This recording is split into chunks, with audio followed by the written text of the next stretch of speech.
इसी जंगल में एक चतुर और बुद्धिमान गीदड़ रहता था। उसके चार मित्र बाघ, चूहा, भेड़िया और नेवला भी उसी जंगल में रहते थे। एक दिन चारों शिकार करने जंगल में जा रहे थे।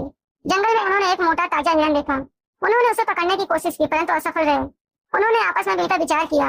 गिद्दड़ ने कहा, यह हिरन दौड़ने में काफी तेज है और काफी चतुर भी है। बाघ भाई, आपने इसे कई बार मारने की कोशिश की तो सफल नहीं हो सके। अब ऐसा उपाय किया जाए कि जब वह हिरन सो रहा हो तो चूहा भाई जाकर धीरे धीरे उसका पैर कुतर दे, जिससे उसके पैर में जख्म हो जाए। फिर आप पकड़ लीजिए तथा हम सब मिलकर इसे मौत से खाएं। सबने मिलजुल कर वैसे ही किया। जख्म के कारण हिरन तेज नहीं दौड़ पाया और मारा गया। खाने के समय गिद्दड़ ने कहा, अब तुम लोग स्नान कर आओ, मैं इसकी देखभाल करता हूँ। सबके चले जाने पर गिद्दड़ मन ही मन विचार करने लगा। तब तक बाघ स्नान करके लौट आया। गिद्दड़ को चिंतित देखकर बाघ ने पूछा, मेरे चतुर मित्र, तुम किस उधेड़ बुन में पड़े हो? आओ आज इस हिरन को खाकर मौज मनाएं। गिद्दड़ ने कहा, बाघ भाई, चूहे ने मुझसे कहा कि बाघ के बल को धिक्कार है। हिरन तो मैंने मारा है, आज वह बलवान बाघ मेरी कमाई खाएगा। सो उसकी घमंड भरी बात सुनकर मैं तो अब हिरन को खाना अच्छा नहीं समझता। बाघ ने कहा, अच्छा ऐसी बात है? उसने तो मेरी आंखें खोल दी। अब मैं अपने ही बलबूते पर शिकार करके खाऊंगा। यह कहकर बाघ चला गया।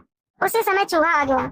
गिद्दड़ ने चूहे से कहा, चूहे भाई, नेवला मुझसे कह रहा था कि बाघ के काटने से हिरन के मांस में जहर मिल गया है। मैं तो इसे खाऊंगा नहीं। यदि तुम कहो तो मैं चूहे को खा जाऊं। अब तुम जैसा ठीक समझो करो।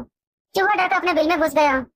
अब भेड़िया की बारी आई। गिद्दड़ ने कहा, भेड़िया भाई, आज बाघ तुम पर बहुत नाराज है। मुझे तो तुम्हारा भला दिखाई नहीं देता। वो अभी आने वाला है, इसलिए जो ठीक समझो करो। यह सुनकर भेड़िया दुम दबाकर भाग खड़ा हुआ। तब तक नेवला भी आ गया। गिद्दड़ ने कहा, देख रहे नेवले, मैंने लड़कर बाघ, भेड़िया, चूहे को भगा दिया है।